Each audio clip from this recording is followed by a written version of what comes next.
Faire de l'agriculture sur la Côte-Nord, certains penseraient sûrement que c'est un projet un peu fou.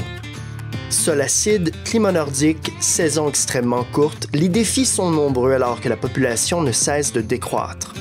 Pourtant, ils sont de plus en plus à mettre les mains dans la terre et à fournir des produits frais dans leur localité. Qui sont-ils? Quelles sont leurs motivations?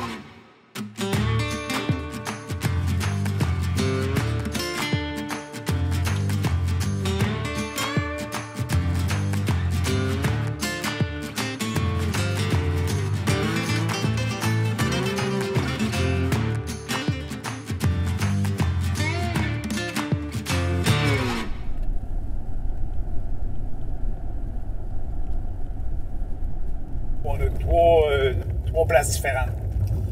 C'est ce qui nous a sauvés l'année passée parce que c'est le site 2, le site 3, ça avait tout gelé.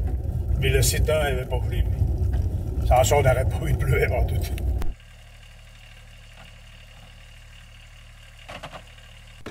Moi, j'ai tout le temps de la musique, partout où je travaille.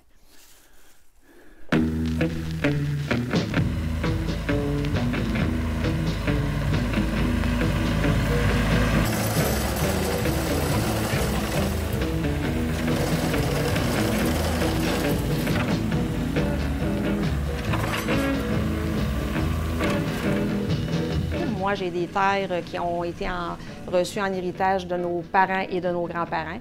Donc, j'y attache une très, très grande valeur. Pour moi, c'est quelque chose de très important. Et puis, cette belle richesse-là, on voulait la développer familialement, justement. Parce que moi, étant toute petite, j'ai toujours été un peu dans ce monde-là naturel, le bleuet. Mais d'année en année, avec tous les aspects familiaux, le papa, maman, mes enfants, mon conjoint, bien, on a développé quelque chose pour créer encore plus une valeur dans notre village de Hongrie. Et puis, ce qu'on veut faire aussi de tout ça, c'est de profiter de cette belle richesse-là et de la partager avec tous les gens qui passent ici et qui sont aussi de Hongrie.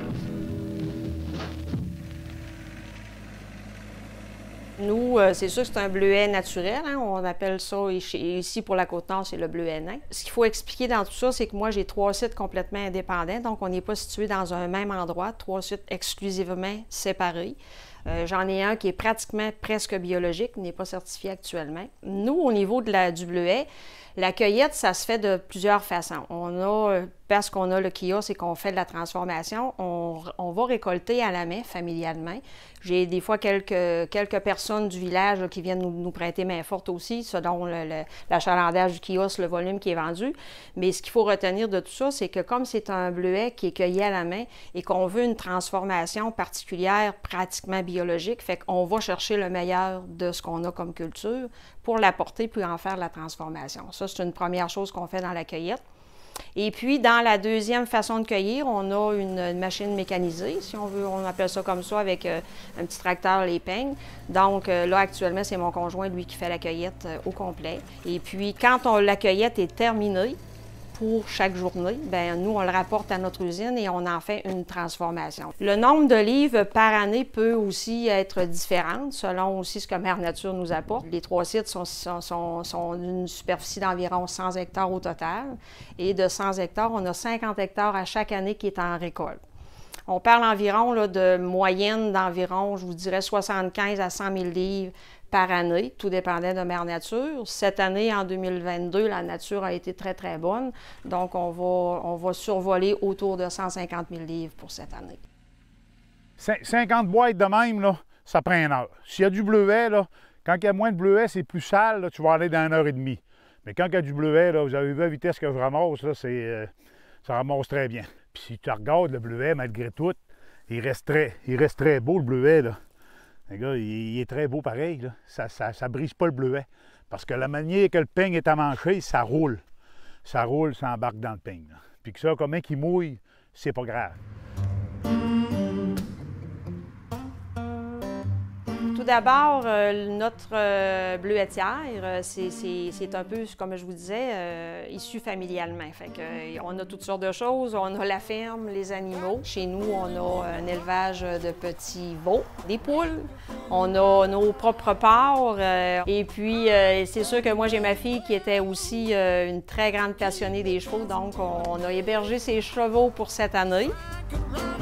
on a mis en fonction un kiosque de vente. Dans les premières élans de tout ça, on n'était pas très croyante que ça allait vraiment fonctionner parce que oui, on est sur le bord de la route 138. Il y a beaucoup de personnes qui passent au niveau touriste, achalandage. Fait qu'on a commencé ça il y a 8 ans.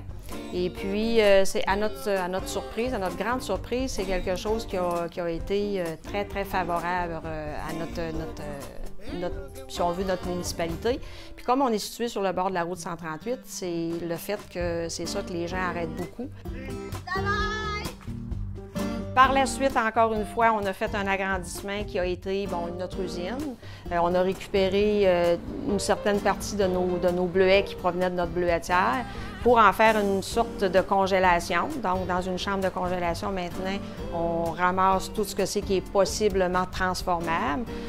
Et par la suite, bien sûr, est venu un peu le projet de la distillation, le gin, entre autres, de bleuets qu'on a conçu depuis 1 an ou 2. Parce qu'on avait des pertes, donc les résidus qu'on jetait avant, on ne voulait pas non plus continuer de les jeter, alors on les a récupérés, mis dans notre congélateur, et c'est de là qu'on a suivi un petit peu là, le plan de la transformation au niveau des gins, des alcools spiritueux. Et c'est à partir de là qu'on a créé notre propre gin. Le bleuet qui est là, qui est dans les bacs là que je ramasse au champ, puis comme tu peux voir, on les remplit jamais bien plein. Pour pas, plus tu as du bleuet, bien, plus ça écrase, plus il vient mouiller. Fait que de même, lui, on pogne du bleuet comme ça. On va en pogner un avec des feuilles. Puis quand il y a des feuilles, plus il y a des feuilles, mieux c'est. Ça fait comme un espace d'air. Fait que ça fait bien quand on passe sur le processeur. Fait qu'on va aller vous montrer ça.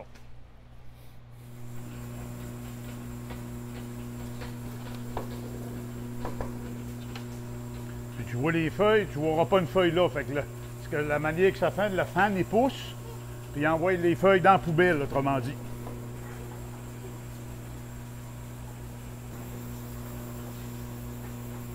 Vas-y. Pour nous, la famille, comme c'est une très grande importance puis que tout le monde met un peu la main à la pâte, comme on dit, fait qu'on pourrait dire que, je vous dirais que dans l'avenir, ce qu'on espère, c'est que notre famille puisse prendre la relève. Donc, on espère qu'il y aura une suite à ça. Fait que c'est ça le processeur quand on trie tout le bleuet. Fait qu'autrement dit, ce qui tombe là-dedans, là vous le voyez, là, regardez, c'est toutes les grappes, les petits bleuets. Fait que c'est avec ça qu'on fait le gin. C'est ce qu'on jetait l'autre bord, là. C'est pour ça qu'on disait, on jetait ça à coups de baquette de tracteur, là. C'était incroyable, là. Fait qu'aujourd'hui, quand tu dis que tu fais du gin avec ça, là, c'est ça qui est plaisant, là. C'est une 3e transformation. C'est ça, c'est pour ça qu'on est en train de... Ça fait que la distillerie, elle est à part, elle, c'est celle-là ici. Hop, on va rentrer.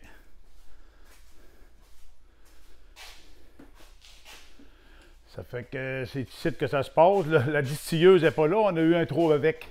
On l'a envoyé réparer. Fait que c'est plate. À partir ce matin, mon hand est parti avec pour la faire réparer. Là, on avait un trouble dessus. Ça fait que c'est le petit bout de plate.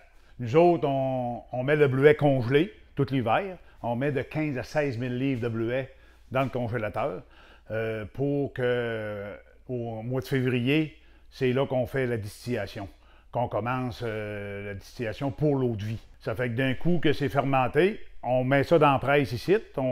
Ça, j'ai toute c'est une petite presse qu'on met ça là-dedans pour faire sortir, presser le bleuet au complet, pour sortir le jus au maximum. On dit le jus, mais ça, d'un sens, il y a de l'alcool dedans, là. Ça fait qu'on sort ça, on remet ça dans un tube. Puis après ça, ben, on passe ça dans la distilleuse. On passe ça, ça marche 24 heures sur 24. Une distillation à peu près 100 litres, ça dure environ 6 à 7 heures par distillation. Ça fait que, tu vois-tu, comme cet hiver, on a dû passer 4-5 000 litres. Mais ça ne donne pas ça d'un coup, le final fini, là. Ça fait que nous autres, quand ça sort en eau de vie, ça va là-dedans, dans sa cuve-là, puis dans sa cuve-là. Là, moi, je prends l'eau de vie, je le fais macérer là-dedans, là. Présentement, il y en a dedans, là. Il est en macération. Ça, on fait ça macérer pendant 6 à 7 jours, là. On a notre recette, bien entendu, pour avoir le goût qu'on voulait donner vraiment, là, ça goûtait le bleuet. Ça fait que ça, c'est 6 à 7 jours. Après ça, je la repasse encore dans la distilleuse. Puis après ça, d'un coup fini, ben, ça donne à peu près, ça donne ça, là. Vois-tu, dans la cuve, là, il reste ça, là.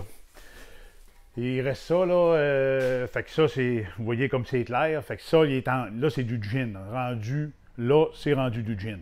Ça, la manière que ça marche, ça l'embouteille, puis aussitôt que lui a son niveau, ça s'ajuste automatiquement. Je l'ajuste à hauteur que je veux l'avoir exactement, là.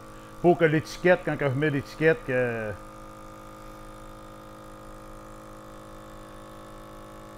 Fait que quand que le trop-plein s'en vient ici, quand lui, ça fait que ça n'a pas de presse, ça fait que je l'arrête. Fait que, puis faut jamais mettre le bouchon tout de suite, parce qu'on voit que l'air sort, fait qu'il faut pas le mettre. On s'est aperçu à long terme que le bouchon sortait, ça fait que c'est pour ça qu'il faut le laisser reposer. Il faut le laisser reposer, puis après ça, je mets le bouchon, à sceller le capuchon. Là. Hop, c'est pas celui-là. C'est pour ça qu'elle est en train de bouillir, là, puis ça fait très bien, ça. Là.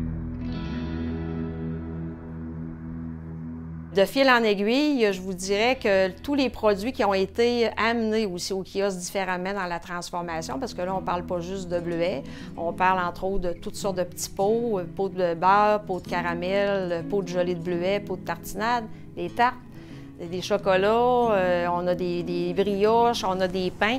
Donc, avec la panoplie de produits, ça a amené aussi une diversité de clientèle. Donc, on peut dire que les gens ne viennent pas juste chercher du bleuet, ils viennent chercher toutes sortes d'autres choses qui est à profusion là, et qui est bien aimé de la population.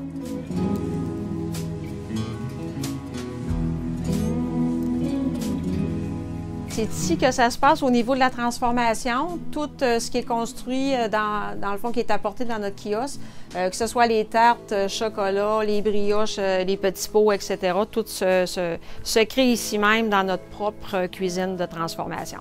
Donc, entre autres, exemple, notre gelée de bleuets et de canneberge, parce qu'on travaille aussi avec d'autres fruits, et entre autres, toutes les autres sortes de petits produits, beurre, caramel, etc.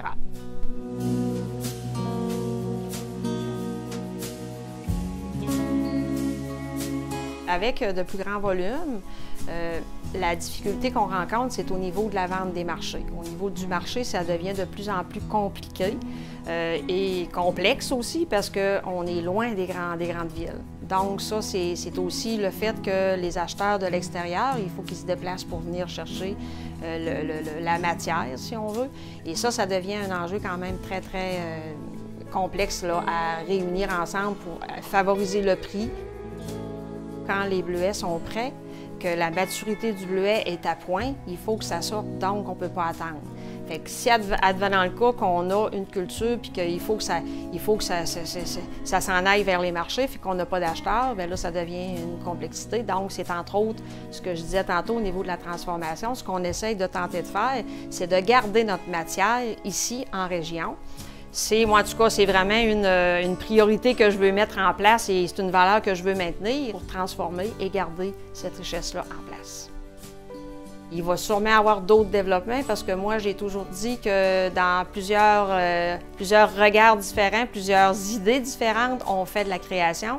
Donc, si les enfants se poursuivent un peu dans cet élan-là de notre bleuetière et de la transformation, bien, on pourra peut-être construire justement avec eux en les aidant, bien sûr, et partager des idées différentes et construire de nouveaux projets pour la suite.